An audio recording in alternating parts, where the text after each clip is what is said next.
추수감사주를 맞아서 우리 한 해 동안에 하나님께서 베푸신 은혜에 감사를 드립니다. 모두 하나님께 박수. 감사합니다. 네, 추수감사절이 되면 매년 매해마다 우리 인원도 증가하고 뭔가 분위기도 업돼 있고, 이건 우리의 바람이고 우리 일상은 우리가 생각하는 대로 되지 않아요. 그런 가운데서도 감사주의를 맞는 우리들의 마음과 생각이 이 감사주의를 통해서 다시 한번 세팅되고 또 새 출발하는 그런 시간 됐으면 좋겠습니다. 제가 우리 교우분들의 감사의 글을 읽으면서 참 감사했습니다. 목사가 감사의 글 쓰란다고 딱 쓰는 교인들이 없거든요. 요즘 없습니다.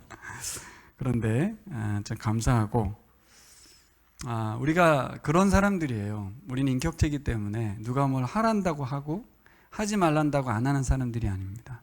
자유로운 사람들이에요. 그런데 우리가 하나님 앞에서 자유한다는 것이 무엇인지, 왜 내가 그 부분에 대해서 순종하고 또 감당하는지, 오늘 말씀을 통해서 한번 생각해 보려고 합니다. 여러분, 시대가 많이 변했어요. 그리고 달라졌어요. 예전처럼 목사님이 하란다고 하고 막 순종해서 복 받고 그런 시대가 아니에요. 내가 생각하고 판단해서 움직이는 시대가 됐어요. 이런 시대에 하나님을 섬긴다는 것은 어떤 의미가 있을까? 우리 교우들이 제가 하고자 해서 막 움직여주고 그런 거 아니라고 저는 생각을 해요. 결국 저는 여러분들이 움직이는 것은 저의 말의 맹목적인 순종 때문이 아니고 우리 안에 계신 성령님께서 일하시는 대로 또 그 말씀에 대한 순종이라고 저는 믿습니다. 우리 모두가 하나님께 감사하는 예배자인 것을 저는 믿습니다. 오늘 다니엘서 말씀 준비하면서 제가 감사의 나눔을 적었는데, 제 계획이 한 하나님 말씀을 순종함으로 해서 지난 2년을 넘어서 한 2년 5개월 정도 감사의 글을 썼는데 총 100개가 넘은 거죠. 52주가 2번이니까 104개에다가 근데 2주는 안 쓰게 되면 어색한 그런 시간이 된 것 같습니다. 왜냐하면 지난 2주일 동안 하나님께서 일하셨던 것을, 그 고백을 흘려버리거나 역사에서 이렇게 사라지게 만드는 것은 내가 할 바가 아니다, 이런 생각이 드는 거죠. 특별히 저는 개인적으로가 아니라 공적인 인물로서, 우리 교회의 리더로서 교회에서 벌어지고 있는 많은 일들, 그것들이 다 하나님께 감사의 내용이라는 것을 인지하게 됐습니다. 제가 쓴 한 주간의 감사의 글은 하루하루의 감사의 순간순간으로 이어지는 것을 보게 되고, 가끔씩 올라오는 내면의 어떤 부정적인 생각들, 감정들, 이런 것들이 감사의 글을 쓰면서 사라지는 거죠. 주말에 거의 쓰는데 정말 감사의 글을 딱 쓰는 순간 머리가 하얗니다. 무슨 일이 일어났는지 기억해내기가 어려울 정도로 힘든데 하나하나 되새기면서 요일별로 또 사건별로 만남별로 이렇게 정리하다 보면 내 생각에 있었던 우울한 감정, 또 뭔가 부정적인 생각들이 사라집니다. 왜 그렇습니까? 하나님이 살아계시구나, 하나님이 일하고 계시구나, 하나님이 여전히 우리와 함께하고 계시구나, 이런 걸 알 수 있기 때문입니다. 전 여러분들이 마음에 성령님의 감동하심을 받아 그 말씀들의 어떤 흔적들을 남겼으면 좋겠어요. 이것은 수아도 괜찮고 예은이도 괜찮을 것 같아요. 꼭 이건 집사님이 되면 순종할 문제는 아닌 것 같고, 나의 인생이 아니라 우리가 공적인 인생을 생각할 때 우리가 흔적을 남긴다는 것은 누군가에게 하나님의 살아계심을 증거하는 도구도 된다고 생각합니다. 그런 의미에서 제가 이제 한 달에 한 번씩 우리 교회 소식을 사람들에게 알리고 있는데, 그것은 제가 사람들에게 자랑하거나 알리는 상황이 아니고 우리 교회에 하나님의 일하심을 기록하는 거죠. 개척교회 특권이라는 생각이 들었어요. 우리 목사님들하고 같이 연탄봉사를 했는데 그 연탄봉사를 기록해서 남기는 교회는 우리 교회밖에 없어요. 물론 개척하고 있는 흩어져 있는 교회도 하긴 하는데 조그만 양식에다 잠깐 적거든요. 근데 저희는 사진과 글로 자세하게 적습니다. 그러면 저희 교회는 계속 활동적이고 일하고 있는 교회로 보이고, 다른 교회들은 그렇지 않은 것 같아요. 왜? 거기 연탄봉사에 참여한 사람들만 느끼는 감정이 있거든요. 하지만 그렇지 않은 분들도 우리 교회에는 계속해서 하나님이 일하시고 우리 교우들이 말씀에 순종하면서 일하고 있구나, 이런 것들이 느껴지는 그런 것을 경험하게 됩니다. 여러분, 일상의 감사가 얼마나 큰 능력을 발휘하는지 오늘 본문에 나와 있습니다. 추수감사주일을 맞아서 제가 다니엘서인데 추수감사주일인데 본문을 바꿔야 되나? 그런 생각에서 읽어가는데 말씀을 준비하면서 오늘 본문이 담고 있는 이 감사의 이야기가 너무나 행복했습니다. 오늘 다니엘서 6장을 통해서 배우는 감사의 기도, 그 기도가 주는 영향력이 얼마나 큰지, 다니엘이 황제의 준엄한 명령 앞에서도 늘 하던 대로 감사의 기도를 드릴 수 있었다는 거죠. 그가 그렇게 막중한, 위험한, 엄중한 상황 속에서도 그냥 하던 대로 계속 감사의 기도를 드릴 수 있었던 그 원리가 오늘 본문에 숨겨져 있습니다. 이것은 우리의 일상 중에도 우리가 어떻게 하면 어떠한 상황에도 굴하지 않고 감사의 기도를 올릴 수 있는지, 일상 중에 어떻게 감사하며 하나님께 살아갈 수 있는지 오늘 우리에게 알려줄 것입니다. 오늘 1절을 보면 같이 읽어볼까요? 시작. 다리우스는 자기의 뜻대로 나라 안에 지방장관 120명을 세워서 나라를 다스리게 하였다. 여기서 우리가 주목해 보아야 될 단어는 자기의 뜻대로라는 단어입니다. 아주 엄청난 권세와 권력을 누리며 행사했던 왕입니다. 이 사람은 신의 아들이라고 불렀습니다. 한번 따라해 볼까요? 신의 아들. 네, 신의 아들입니다. 이 신의 아들이라는 말은 신이라는 뜻입니다. 자칭 신으로 여겨지는 그런 사람입니다. 그래서 이 성경의 표현은 놀랍습니다. 그는 그의 마음대로 할 수 있다라고 생각하는 사람입니다. 자기가 신이거든요. 전국에 120명의 통치자를 세운 엄청난 영토를 갖고 있습니다. 120도라는 거 아니겠어요? 그렇죠? 우리나라가 8도인데요. 중국보다 더 큰 것이고, 그렇죠? 고대 근동에 있어서 패권을 자랑하는 그런 나라였습니다. 또 총리가 셋이나 됐다고 하죠. 크게 3개의 권역으로 나눠서 통치했고, 다니엘은 또 그 중에 가장 뛰어났기 때문에 그 3명의 통치자 위에 최고 총리를 세우려는 마음이 있었다는 거죠. 그러니까 이 120도와 3명의 이 탁월한 통치자들을 통하여 분할 통치를 하고 있는 상황 속에서의 황제, 이 사람이 가지고 있었던 권세는 엄청났을 것입니다. 그러니까 자기 뜻대로, 자기 마음대로 얼마든지 할 수 있다는 생각이 들지 않겠습니까? 지금 우리나라 윤 대통령님도 엄청 마음대로 하고 계신데, 김정은도 마음대로 하고 푸틴도 마음대로 하는데, 당시 세계에서 이런 엄청난 권력을 갖고 있다면 스스로 내 마음대로 내 뜻대로는 너무나 당연해 보입니다. 오늘 7절을 보면, 저는 개역성경으로 지금 설교 준비를 했기 때문에 현재 언어에 이게 사실 모든 총리와 지사와 총독과 법관과 관원들이 있었대요. 행정체계가 단순히 왕정제도이기 때문에 수직적으로 이루어진 게 아니라 굉장히 많은 기관들을 설립하고 그것들에 의해서 통치가 이루어져 있다는 현대의 나라하고 비슷한 제도를 갖고 있었다는 거죠. 이럴 경우에는 더 강력한 권세가 있습니다. 왜 우리 윤 대통령님이 그렇게 강력한 권세를 자랑하죠? 법을 교활하게 사용할 수 있기 때문에 그래요. 법대로 하는데 법을 모르는 사람은 그냥 실수할 수 있거든요. 근데 법을 아니까 교묘히 빠져나가고 그것을 통해서 사람들을 잡아들이기도 하는, 법치주의가 그렇게 좋지는 않더라고요.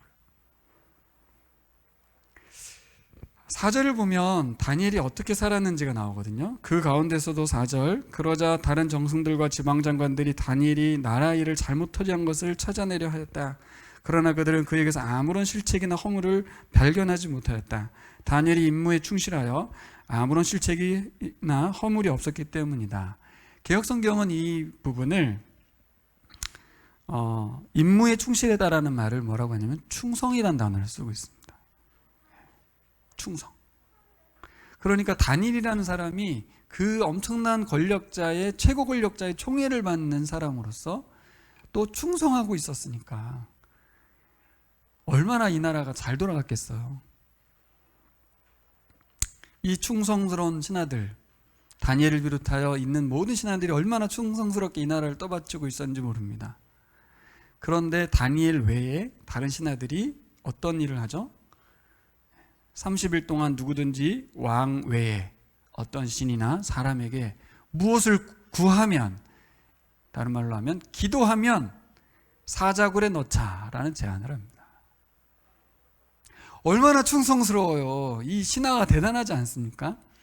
신의 아들을 신의 자리로 올리는 이 법안을 만들자는 거예요. 제국 황제의 뜻대로 나라가 이루어져 가는 거죠. 신하들은 왕에게 충성하고 있습니다. 그렇죠. 모양새는 그렇습니다. 그런데 우리가 한 가지 생각해 봐야 될 것은 이런 상황이 되니까 왕이 어리석어지죠. 굉장한 권력가로서 권력이 행사되고 있고 신하들이 충성하고 있는 것으로 보이긴 하는데 뭐가 어리석은 상황이 돼요? 자기 자신이 황제가 되니까 자기의 존재도 바뀐 것처럼, 자기가 분명히 흙이고 사람이고 숨쉬고 있는 존재임에도 불구하고 영적인 존재인 것처럼 착각을 합니다. 자신이 생명의 한계가 있는 사람이라는 것을 잃어버리는 것이죠. 이 생명의 주인이 하나님이심을 알지 못하는 것입니다. 갈수록 자기 자신의 존재가 변했다고 착각하는 겁니다. 오늘 다시 4절과 7절을 보면 또 다른 존재들이 나오는데 바로 신하들이에요. 왕도 자기 마음대로 할 수 있다고 생각하고 있다면 이 신하들도 마찬가지예요. 나라라는 것이 왕 한 명으로 통치되지 않거든요. 그 밑에 있는 아까 말한 신하들이 어떻게 함께 합력하느냐에 따라 나라의 어떤 운명이 바뀔 건데, 오늘 본문에 나온 신하들은 전형적인 사람들의 원리를 보여줍니다. 뭐예요? 자신들이 마음대로 왕을 주무를 수 있다고 생각하는 거죠. 자기 뜻대로, 자기들 마음대로 힘을 합치면 저 왕 하나 정도 착각에 빠지게 만들어서 우리들 마음대로 움직일 수 있다고 생각했습니다. 그래서 만든 법이 바로 우리가 아는 그 법이에요. 왕을 움직일 수 있는 방법이 뭐예요? 법을 만드는 거죠. 법대로 하면 되는 거예요. 그 법이 왕을 통치하게 만든 겁니다. 우리가 아는 로마에 보면 집정관 제도를 두기도 하고, 그래서 강력한 군주가 자기 권한대로 하지 못하도록 보호장치, 견제장치들을 뒀는데, 그것들은 뭐예요? 서로가 서로를 마음대로 좌지우지하려고 만든 법들이에요. 자기들이 힘을 모아서 왕을 움직이고, 왕은 또 그들의 요청을 들어가지고 자기 뜻을 또 신하들에게 펼치려고 하는, 서로가 서로의 마음대로 움직이려고 하는 사람들의 원리를 담고 있습니다. 법이 그렇습니다. 특별히 사람이 만든 법이. 저는 법치국가라는 것이 좋은 줄 알았는데 현재 우리나라에도 법치국가의 폐해가 그대로 드러나고 있는 것처럼 그냥 법을 만들면 되는 거예요. 법대로 해서 사람들을 죽이면 되고, 그거는 죄가 되지 않죠. 오늘 신하들이 요구한 법이 뭐예요? 사람 죽이는 법이잖아요. 특별히 다니엘 죽이는 법을 만들었습니다. 왜요? 다니엘의 통치를 받고 싶진 않거든요. 그는 왕과 신하들 간에 서로 간에 암묵 간에 조성되어 있는 이 끈이 없어요. 왜요? 그는 하나님의 법을, 하나님의 통치를 받는 사람이었거든요. 바벨론에 살지만, 바벨론 왕의 통치를 받고 있지만 그는 그 위에 계신 하나님의 통치를 받고 있는 자로서 신하들과 왕 사이에 서로 마음대로 자기들을 서로 마음껏 다스리려고 했던 그곳에서 빠져나와 있는 사람이 바로 다니엘이었습니다. 그러다 보니까 눈에 거슬렸고 다니엘을 제거하는 법, 그것을 만들었습니다. 그리고 왕으로 하여금 도장을 찍게 만들었죠. 왕은 도장 왜 찍었어요? 이게 다니엘 죽이기 법이라는 것을 몰랐어요. 자신의 왕권을 강화하고 자신을 신적 존재로 떠받드는 법이라고 생각했어요. 신하들이 자신들의 뜻대로 움직인다고 착각했죠. 결국 도장을 찍었고 제발등의 도끼를 제대로 찍었습니다. 그렇게도 신임하던 다니엘을 살려보려고 성경은 그렇게 말하죠. 하루 종일 분주하게 동분서주하면서 살려보려고 노력했다. 그런데 자신의 손으로 찍힌 도장이 박힌 조서를 뒤집을 수가 없어요. 그 엄청난 권력을 갖고 있고 권세를 자랑하는 그 황제가 종이 한 장 앞에 무릎을 꿇는 거예요. 지난주에는 꿈 앞에 무릎을 꿇었다. 이번에는 도장 찍은 종이 앞에 권력이 아무 의미가 없어요. 어떻게 이런 일이 벌어질까요? 여러분, 세상은 우리에게 생각한 대로 마음먹은 대로 살아라. SKT가 아주 교묘한 포스트 모더니즘적인 광고를 잘하고 있죠. 생각대로 마음대로 될 거라는 거죠. 여러분, 마음껏 자유를 누리라고 우리에게 말합니다. 근데 여러분, 진정한 자유는 우리가 마음대로 행동하는 게 아닙니다. 참된 자유는 내 뜻대로 내 마음대로 사는 것이 자유가 아닙니다. 오늘 본문에 있는 것처럼 왕이 마음껏 자유롭지 못했고 신하들도 자기들 마음대로 왕을 주물렀지만 자유롭지 못했어요. 무엇에 대해서? 권력의 욕구에 대해서, 시기와 질투에 대해서 자유롭지 못했습니다. 참 자유가 뭡니까? 참 자유는 하지 말아야 할 것을 하지 않아야 하고 해야 할 일을 꼭 반드시 해내는 능력이 자유입니다. 다시 한번 말씀드리면 참된 자유는 꼭 해야 될 일을 해내고 하지 않아야 될 일을 반드시 안 해낼 수 있는 능력, 그것이 자유입니다. 그런 의미에서 오늘 참된 자유를 누리는 사람은 왕도 아니고 신하들도 아닙니다. 누구예요? 다니엘이죠. 다니엘이 참된 자유자였습니다. 왕의 모습과 신하들의 모습은 우리 인생들의 모습을 대변해주고 있습니다. 우리들이 어떻게 살아요? 왜 살아요? 자유를 누리고 싶어서, 마음껏 권세 부리고 싶어서. 그런데 오늘 본문의 메시지처럼 우리는 그걸 소망하지만 진정한 자유를 누리지 못한 채 살고 있다는 거죠. 스스로가 자유를 누리고 있다는 착각 속에 빠져서 뭔가 얽매인 종으로 살고 있다는 것을 알려주고 있습니다. 왕도 종이요, 신하들도 종입니다. 근데 다니엘만 달랐죠. 다니엘은 달랐습니다. 다니엘은 뜻을 굽히지 않았습니다. 하나님만 섬겼어요. 쇼생크 탈출이라는 영화가 있습니다. 보셨는지 모르겠는데 주인공이 앤디 듀프레인이라는 사람이거든요. 이거 짧게 소개된 한 20분짜리 엑기스 영화만 봐도 감동적입니다. 이 앤디가 감옥에 갇혀 사는데 가장 인상적인 장면이 마지막 탈출해가지고 하늘 보고 이렇게 두 팔 벌리고 자유를 외치는 장면이긴 하지만 그보다 더 다른 사람들이 아주 유명한 장면으로 꼽는 것이 뭐냐면 그가 교도관의 방에 들어가서 거기서 레코드판을 찾아가지고 그 레코드판을 꺼내가지고 그것을 틀죠. 피가로의 결혼인데요. 그 음악을 틀고 나서 감옥 방송을 다 열어가지고 온 감옥에 그 피가로의 결혼 음악을 틀어주는 장면입니다. 난리가 났어요. 교도관들은. 그런데 죄수들은 그 영화 자체에 보면 정지 화면이 돼요. 그 음악을 들으면서 가만히 있습니다.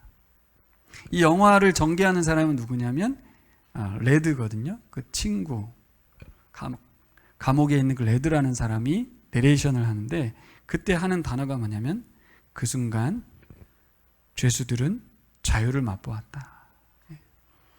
감옥에 있었는데 음악을 듣는 순간 그들은 잠깐의 자유를 누릴 수 있었다는 거죠. 50년 형기를 마치고 추록한 사람 이야기가 나와요. 근데 그 사람은 자유의 삶을 살지 못하고 자살을 하고 맙니다. 영화는 그 이유를 뭐라고 말하냐면 길들여졌기 때문이다 이렇게 말을 해요. 길들여졌다. 감옥에서 길들여진 삶은 자유를 얻었지만 자유하지 못합니다. 그래서 돌아가고 싶어 해요. 감옥으로. 감옥에서 키우던 까마귀가 생각나서 공원에 가서 까마귀들하고 같이 지내기도 하고 감옥의 삶을 그리워합니다. 그리고 나중에 편지를 쓰거든요.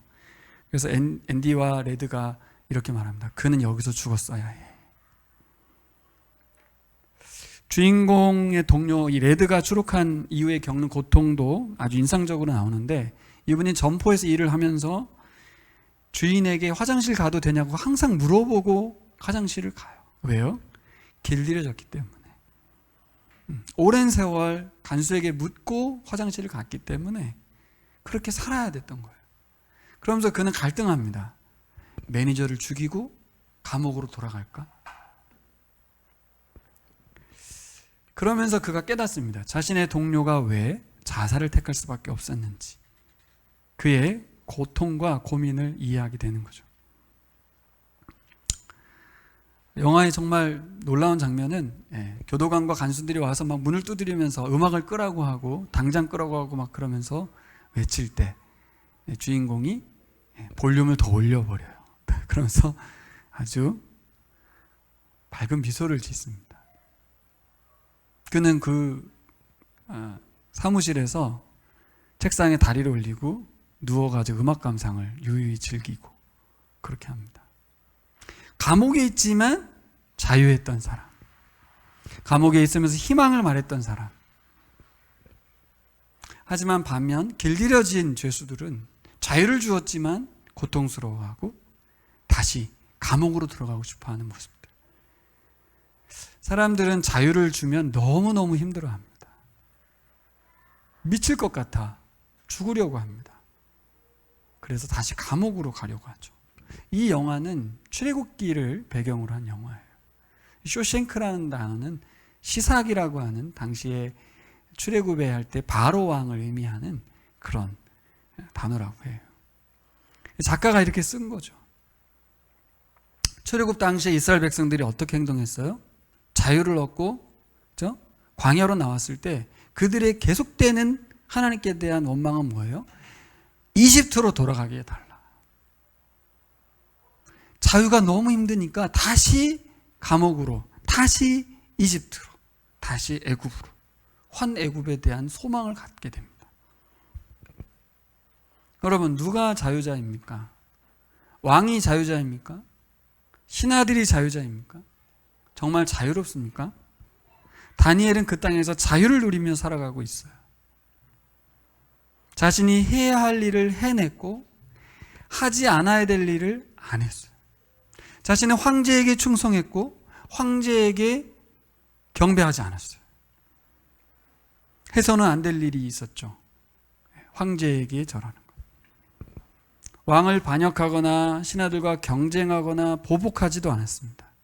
자기의 자리를 유지하기 위해서 반드시 해야 할 일이었던 하나님께 경배하고 예배하는 일을 게을리하지 않았죠.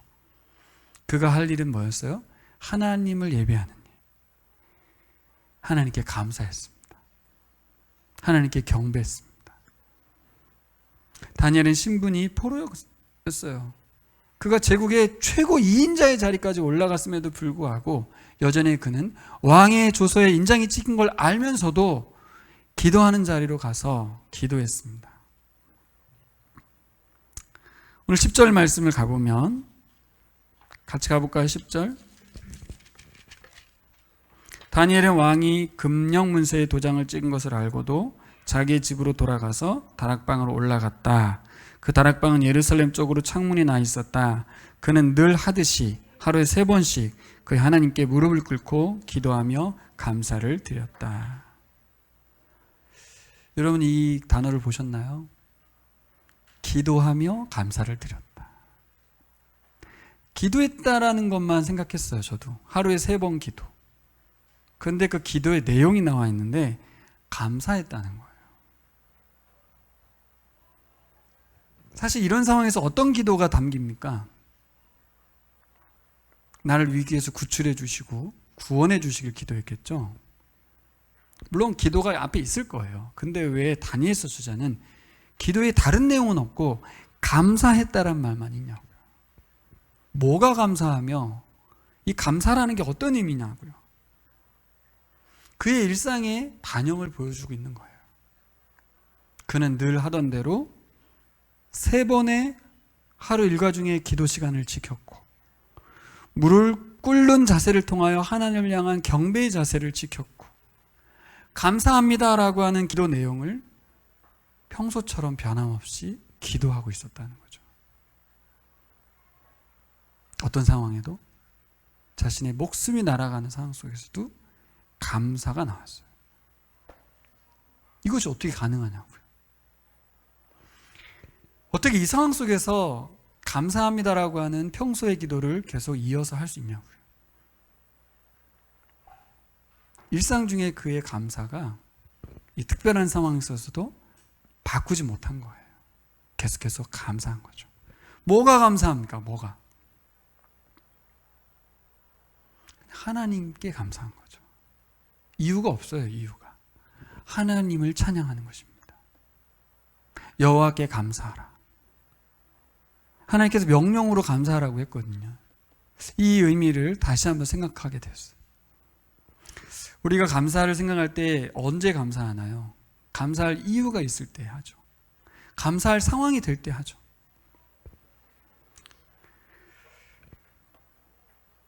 제가 생각해 봤습니다. 올해는 그렇게 감사할 마음이 잘 안 생기는 거죠. 왜요? 우리 교회 형편을 봐도 예년 같지 않고, 스토리를 봐도 그렇게 내 감정 자체가 감사의 마음이 생기진 않아요. 그래서 이렇게 거꾸로 생각해 봤어요. 만약에 내가 오늘 이 시점에서 남보기에 자랑스러울 만큼 교인 수가 한 명이라도 더 늘고, 세례도 막 주고, 우리 교인들이 활발하게 뭔가 역동적으로 사역하고, 그러면 감사할까? 이렇게 생각하니까 이해가 되시죠? 우리는 그럴 때는 감사를 당연히 하고 있지만 지금 이런 상황에서는 감사를 못 하겠는 거예요. 감사의 이유가 하나님이시기를 소망합니다. 다니엘이 어떻게 그 속에서 자유할 수 있었으며 참된 자유를 누릴 수 있었냐고요. 왜 그랬을까요? 어떻게 그게 가능했을까요? 그게 오늘 본문에 나오는데요. 4절과 5절로 가보겠습니다. 22절에도 나오는데요. 4절과 5절 가볼까요? 4절과 5절 같이 읽겠습니다. 그러자 다른 정승들과 지방장관들이 다니엘이 나라 일을 잘못 처리한 것을 찾아내려 하였다. 그러나 그들은 그에게 아무런 실책이나 허물을 발견하지 못하였다. 다니엘이 임무에 충실하여 아무런 실책이나 허물이 없었기 때문이다. 그래서 그들은 서로 말하였다. 다니엘이라고 하는 자는 그가 믿는 신의 법을 문제 삼지 않고는 고발할 근거를 찾을 수 없다. 감사의 이유를 알겠습니까? 22절로 가겠습니다. 나의 하나님이 천사를 보내셔서 사자들의 입을 막으셨으므로 사자들이 나를 해치지 못하였습니다. 그것은 하나님 앞에서 나에게는 죄가 없다는 사실이 드러났기 때문입니다. 임금님, 나는 임금님께도 죄를 짓지 않았습니다. 어떤 부분일까요? 다니엘의 감사의 근거는 죄가 없다는 거예요. 쇼셰크 탈주를 봐도 주인공 앤디는 죄가 없습니다. 무죄한 사람이에요. 사실 죄가 없는 상황에서 이렇게 억울하게 누명을 쓰고 종신형을 받고 들어오면 사람이 돌아버리죠. 그리고 자기의 무죄가 밝혀질 사람이 들어왔거든요. 교도관이 죽여버립니다. 그러면 돌아버리죠, 사람이. 나의 무죄를 밝혀줄 것을 교도관이 죽여버렸으니까. 교도소 소장이. 근데 어떻게 이는 자유자인가? 죄가 없기 때문에 감옥에 있을 사람이 아니라는 것이죠. 다니엘은 포로의 신분으로 와 있습니다.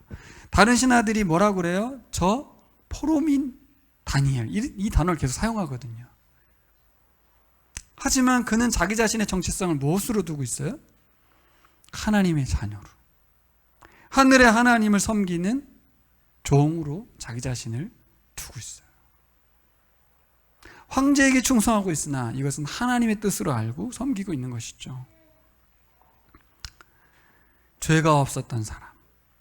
듀프레인이 그렇게 죄가 없었기에 소망을 꿈꿀 수 있었습니다. 어떤 소망? 거기는 희망이란 단어로 나오는데 희망을 말하니까 옆에서 레드가 뭐라고 하냐면 희망이라는 것은 정말 우리를 괴롭게 만드는 것이다. 희망을 갖지 마라. 근데 그는 탈옥해서 나가서 어떻게 살지를 말하며 나중에 레드에게 나오면 거리로 와라 라고 메시지를 던지고 추록을 하죠. 그는 그 감옥에 있는 사람들에게 희망이 돼요. 절대 탈옥률 0%라고 하는 감옥을 탈출해서 그 죄수들에게 희망을 던져줍니다. 맥주 3병씩 선물하고 음악을 틀어주고 도서관을 만들어가지고 책을 읽게 하고 20년을 복역하면서 엄청난 역사를 써내려가요. 근데 그 이면에는 그 책을 통하여 탈옥에 대한 준비를 철저히 하고 철저히 20년간 준비합니다. 왜요? 죄가 없거든요. 그 안에서도 자유자고 나와서도 자유자고 그렇게 살아갑니다. 여러분, 무엇이 우리를 감사로 이끄는가 봤더니 죄가 없는 삶이에요. 환경의 문제가 아니더라고요. 그럼 우리가 죄가 없나요? 우리는 예수 그리스도를 통해서 죄사함 받는 사람들입니다. 우리는 죄수가 아닙니다. 길들여져 있는 사람들이 아닙니다. 세상은 우리를 길들이려고 하지만 다니엘은 길들여지지 않았죠. 듀프레인도 길들여지지 않았습니다. 길들여진 사람들은 자신의 정체성을 잃어버리고 자유자가 되었고 죄수가 아님에도 불구하고 죄수의 삶으로 돌아가려 했습니다만 죄가 없었던 듀프레인은 자유자로 살았습니다. 여러분, 십자가에서 예수 그리스도와 함께 십자가에 못 박혔다는 것을 믿으시기 바랍니다. 우리는 더 이상 죄수가 아니에요. 의롭다함을 얻은 자죠. 그래서 우리는 어떤 상황에서도 감사할 수 있습니다. 그 감사 이유가 뭐예요? 하나님 우리 아버지시기 때문에. 예수 그리스도께서 우리의 죄를 사해 주셨기 때문에. 우린 하나님의 자녀이기 때문에 감사할 수 있습니다. 왜요? 감사하고 예배하는 것이 우리의 특권이기 때문에요. 권리이기 때문에요. 내 생애 최고의 기쁨이기 때문에 감사를 포기하지 않는 것입니다. 다니엘은 그 땅에 살면서 종교적인 열심을 냈고 철저한 율법주의를 살았다기보다는 하나님을 사랑한 것이죠. 그 하나님을 사랑하는 시간, 하나님과 함께하는 그 시간, 하나님께 표현하는 그 시간, 감사하는 삶, 그것을 멈추지 않았다는 거예요.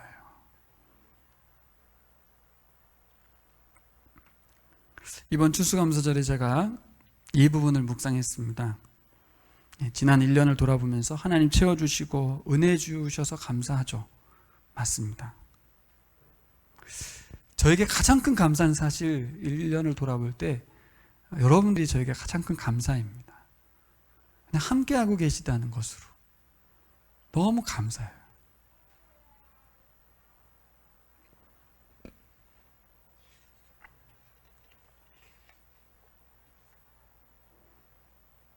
또 하나 감사를 생각해 보면 우리 나무아르교회와 동역해주고 계신, 후원을 한 번도 끊지 않고 계속해서 이 공간을 동역해주고 계신 130명 정도 가까운 이 동역자들에게 참 감사하죠. 어제 어떤 목사님과 통화했는데 부산에 부노회장 되셨다는데 노회의 30%가 건물이 없이 집에서 예배드리는 목사님들이라고 해요. 월세 낼 돈이 없는 거죠. 우리 교회도 11주 교인이 한 3교인 정도, 3가정 정도가 있는데 그런 가운데서 우리가 어떻게 이 목회를 계속 할 수 있을까? 우리 교회는 이 숫자가 아니에요. 함께 동역하는 100명이 넘는 동역자들이 함께하고 있습니다. 그들이 이 교회를 함께 섬기고 있습니다. 여러분, 우리는 선교사로 파송된 사람들이죠. 우리가 중동 땅에 와 있다고 생각하시면 돼요. 인원이 엄청 많아요. 지난주에 말씀드렸지만 4명으로서도 나라를 바꿨던 다니엘의 세 친구를 생각하면 우리 교인들은 너무 많은 거죠. 어떻게 감사할 수 있어요? 우리의 일상 중에 하나님과의 관계 속에서 예수 그리스도의 대속을 믿고 예수님께서 부활하셔서 우리에게 성령으로 오셔서 우리가 하나님 나라의 집으로서 교회로 부름받았다는 이 믿음이 없이는 감사가 생기지 않아요. 우리는 왕이 되고 신하들이 되거든요. 끊임없이 조건을 살피고 사람들을 이용하려 하고 사람들과 내가 계산적인 관계 속에 지내게 돼요. 하지만 다니엘은 왕을 두려워하지 않았고 신하들도 두려워하지 않았고 오직 하나님만 두려워하며 하던 대로 그렇게 기도의 자리로 나아갔습니다. 어찌 보면 우리는 쇼생크 탈출의 주인공처럼 모두들 사탄의 노예가 되었던 사람들입니다. 우리 육체와 마음, 감정이 모두 사탄에게 젖어들어 있고 세속화되고 길들여져 있고 그렇죠? 타락한 상태에 있는 사람들입니다. 어떻게 보면 영적으로 살아가는 것이 더 불편한 사람들입니다. 우리들이 자유를 준다고 해도 못 알아듣고 못 누리는 사람들이죠. 세상은 우리에게 전방위적으로 우리를 길들이려고 하고 공격해 오고 있습니다. 그 가운데서 여전히 우리는 주인공처럼 피가로의 결혼을 틀을 수 있는 사람이 되어야 됩니다. 누군가는 음악을 틀어서 깨우쳐주고 누군가는 희망을 말해주고 누군가는 빛의 삶을 말해줘야 될 줄 믿습니다. 그 사람이 다니엘이었어요. 다니엘처럼 우리가 감사함으로 하루 3번 기도하며 하나님을 즐거워하는 사람들이 되기를 소망합니다. 이 놀라운 감사의 결과는 뭐예요? 우리의 감사는 이방의 황제에게 하나님께 경배하고 하나님의 예배자가 되는 하나님을 높이는 그런 결과를 가져왔습니다. 우리가 VIP를 위한 기도를 하는데요. 우리 하나님께도 기도하겠지만 우리가 일상에서 감사의 삶을 살아가는 이 삶은 우리 VIP들에게 하나님을 예배하는 예배자로 변화시키는 그 일을 하나님 하실 줄 믿습니다. 황제가 하나님께 예배했잖아요. 하나님의 이름을 온 천하에 선포했잖아요. 그래서 우리가 하나님을 예배하는 자로 우뚝 서야 될 줄 믿습니다. 기도하겠습니다.